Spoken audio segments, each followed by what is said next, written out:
Assalamualaikum warahmatullahi wabarakatuh, Sobat Rizky Al-Hafiz Channel. Kali ini saya akan membagikan kisah tentang sahabat Nabi, yaitu Abdullah bin Abbas. Abdullah bin Abbas adalah seorang sahabat Nabi Muhammad sekaligus saudara sepupunya. Nama Ibnu Abbas juga digunakan untuknya untuk membedakannya dari Abdullah yang lain. Ibnu Abbas merupakan salah seorang sahabat yang berpengetahuan luas. Sangat banyak hadis yang diriwayatkan melalui Ibnu Abbas.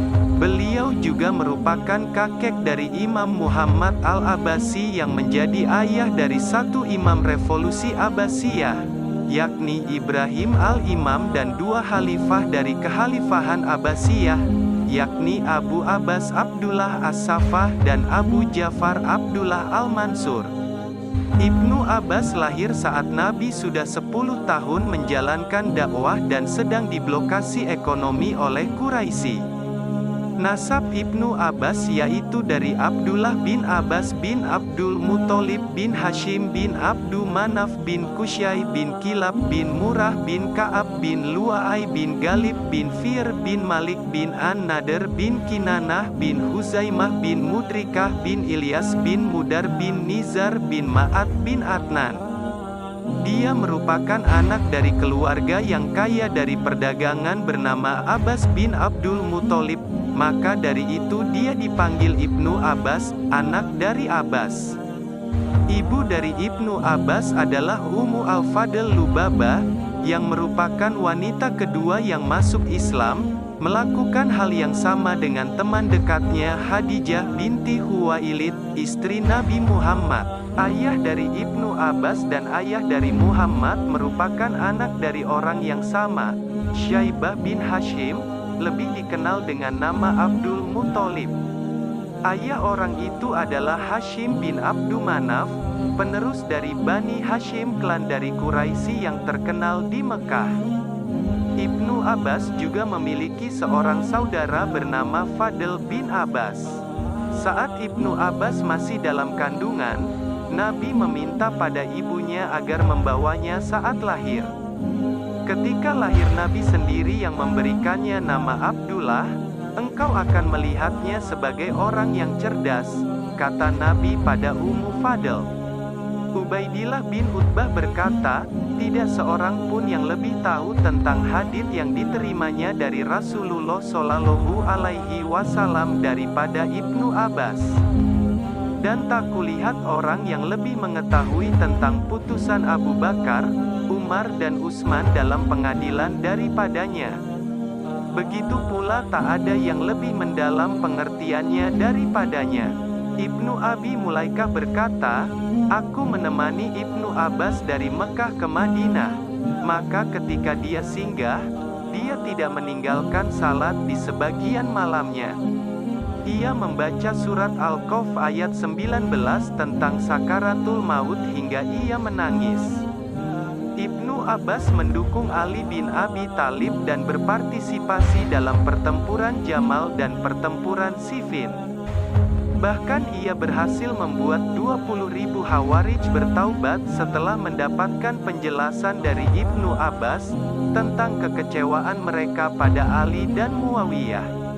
Ibnu Abbas mengingatkan Husain bin Ali agar tidak pergi ke Karbala, namun Husain tetap berangkat. Beliau bersedih mendengar kabar kematian Husain. Suatu ketika Rasulullah bertanya pada seorang pemuda kecil, "Ya gulam, maukah kau mendengar beberapa kalimat yang sangat berguna?" Kemudian beliau berkata, "Jagalah ajaran-ajaran Allah, niscaya kamu akan mendapatkannya dan Allah selalu menjagamu. Jagalah larangan-larangan Allah, maka kamu akan mendapatinya dan Allah selalu dekat di hadapanmu." Pemuda kecil itu termangu di depan Rasulullah. Ia memusatkan perhatian pada setiap patah kata yang keluar dari bibir manusia paling mulia itu. Kenalilah Allah dalam sukamu, maka Allah akan mengenalimu dalam duka. Bila kamu meminta, mintalah kepadanya. Jika kamu butuh pertolongan, Memohonlah kepadanya, semua hal telah selesai ditulis. Pemuda beruntung itu adalah Abdullah bin Abbas. Ibnu Abbas, dalam sehari itu ia menerima banyak ilmu. Wejangan Rasulullah saat itu telah memenuhi rasa ingin tahunya. Pelajaran akidah, ilmu dan amal sekaligus ia terima dalam sekali pertemuan. Keakraban dengan Rasulullah sejak kecil membuat Ibnu Abbas tumbuh menjadi seorang lelaki berkepribadian luar biasa. Keikhlasannya seluas padang pasir tempatnya tinggal. Keberanian dan gairah jihadnya sepanas sinar matahari gurun. Hidup bersama Rasulullah benar-benar telah membentuk karakter dan sifatnya. Suatu ketika, benaknya dipenuhi rasa ingin tahu yang besar tentang bagaimana cara Rasulullah salat. Malam itu, ia sengaja menginap di rumah bibinya, Maimunah binti Al-Harits, istri Rasulullah. Sepanjang malam ia berjaga, sampai terdengar olehnya Rasulullah bangun untuk menunaikan salat. Ia segera mengambil air untuk bekal wudhu Rasulullah. Di tengah malam buta itu, betapa terkejutnya Rasulullah menemukan Abdullah bin Abbas masih terjaga dan menyediakan air wudhu untuknya. Rasa bangga dan kagum menyatu dalam dada Rasulullah. Beliau menghampiri Ibnu Abbas, dan dengan lembut dielusnya kepala bocah belia itu. Ya Allah, berikan dia keahlian dalam agamamu, dan ajarilah ia tafsir kitabmu. Demikian doa Rasulullah. Abdullah bin Abbas lahir 3 tahun sebelum Rasulullah hijrah. Saat Rasulullah wafat, ia masih sangat belia, 13 tahun umurnya. Semasa hidupnya, Rasulullah benar-benar akrab dengan mereka yang hampir seusia dengan Abdullah bin Abbas. Ada Ali bin Abi Thalib, Usamah bin Zaid dan sahabat-sahabat kecil lainnya. Saat Rasulullah wafat, Ibnu Abbas benar-benar merasa kehilangan. Sosok yang menjadi panutannya, kini telah tiada. Walau demikian, ia tak mau berlama-lama tenggelam dalam kedukaan. Ibnu Abbas segera bangkit dari kedukaan. Meski Rasulullah telah berpulang, semangat jihad tak boleh berkurang. Maka ia pun mulai melakukan perburuan ilmu. Didatanginya para sahabat senior. Ia bertanya pada mereka tentang apa saja yang perlu ditimbanya. Tak hanya itu, ia juga mengajak sahabat-sahabat yang seusia dengannya untuk belajar pula.